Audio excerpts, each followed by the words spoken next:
नमस्कार दोस्तों। आज के इस वीडियो में हम आपके लिए पौराणिक पर्व नागपंचमी की कथा लेकर आए हैं।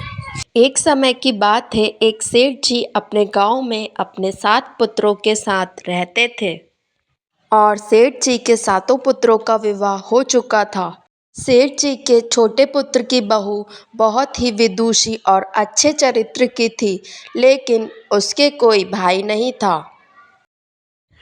एक दिन बड़ी बहू ने सारी बहुओं को घर लीपने के लिए पीली मिट्टी लाने के लिए सभी बहुओं को साथ चलने के लिए कहा। तो सभी बहुएं डलिया और खुरपी लेकर मिट्टी खोदने चली गईं। तभी वहां एक सर्प निकला। ये देख बड़ी बहू उसे खुरपी से मारने लगी। तभी छोटी बहू ने कहा, उसे मत मारो। तो बड़ी बहू ने उसे नहीं मारा। तब सर्प एक तरफ जाकर बैठ गया। तब छोटी बहू ने सर्प से कहा, हम अभी लौट कर आती हैं, तुम यहाँ से कहीं जाना मत। यह कहकर वह सबके साथ घर की ओर मिट्टी लेकर चली गई।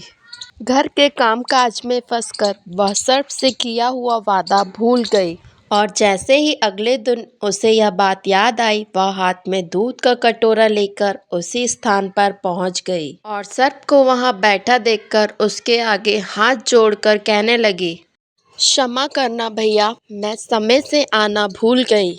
तू मुझे भैया कह चुकी है, इसीलिए मैं तुझे छोड़ देता हूँ, वरना झूठी बात कहने के कारण मैं तुझे अभी डस लेता। मुझसे गलती हो गई भैया, उसके लिए मैं क्षमा चाहती हूँ।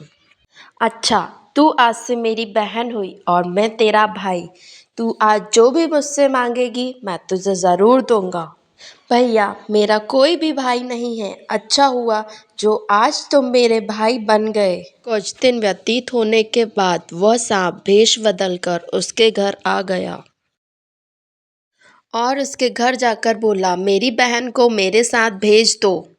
फिर सबने बोला, इसके तो कोई भाई नहीं था, फिर तुम अचानक कहाँ से आ गए? तब सर बोला, मैं इसके दूर के रिश्तेदार का भाई हूँ। बचपन में मैं परदेश कमाने चला गया था। उसके विश्वास दिलाने पर घर के सभी लोगों ने बहू को उसके साथ भेज दिया। उसने रास्ते में छोटी बहू को बताया कि मैं तुम्हारा भाई सर्प हूँ, इसलिए तुम बिल्कुल भी मत डरो और जहाँ तुम्हें डर लगे वहाँ मेरी पूंछ पकड़ लेना। और इसके साथ साथ वह उसके साथ नागलोक पहुंच गई। वहां के धन ऐश्वर्य को देखकर वो चकित हो गई। वहां उसने देखा कि वहां नाग के छोटे छोटे बच्चे थे और उनकी माँ दूध ठंडा करके उन्हें दूध पिलाने के लिए एक घंटी बजाती और सभी सर्प वहां दूध पीने आ जाते। एक दिन सांप की माता ने उससे कहा कि बेटी, मुझे काम से कहीं बाहर जाना है, तू या दूध ठंडा करके सर्पों को पिला देना। और वह बोली, ठीक है माँ जी। और ऐसा कहकर सांप की माता वहां से चली गई।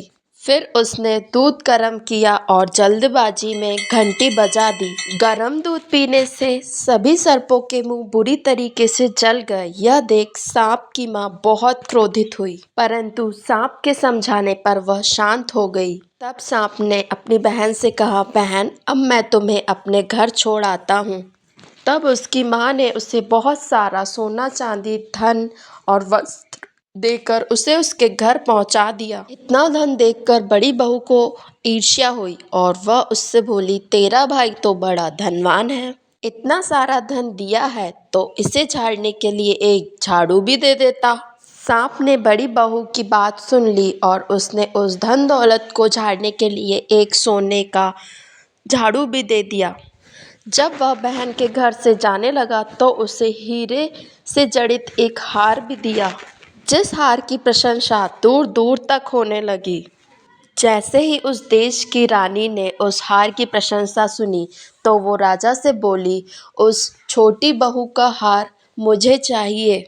राजा ने अपने मंत्रियों को आदेश दिया कि वह तुरंत उस हार को लेकर यहाँ उपस्थित हों। मंत्री ने सेठ जी से कहा, हमारी महारानी जी छोटी बहू का हार पहनेंगी, तो आप उससे लेकर वो हार हमें दे दीजिए। छोटी बहू को यह बात बहुत बुरी लगी। उसने अपने सर्प भाई को याद किया, प्रार्थना करने लगी।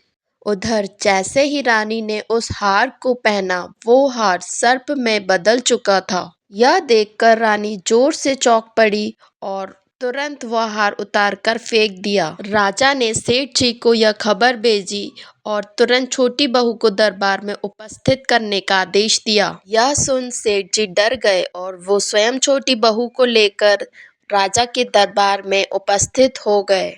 और राजा ने छोटी बहू से पूछा, तूने क्या जादू किया है? मैं तुझे दंड दूंगा।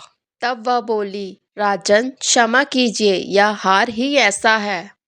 तब छोटी बहू ने राजा को सर्प की और नागलोक की सारी कहानी बताई। इतनी देर में वह सर्प वहां प्रकट हो गया और बोला, ये मेरी बहन है और वह हार मैंने इसे दिया है।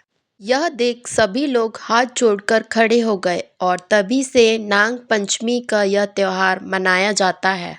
जय नाग देवता।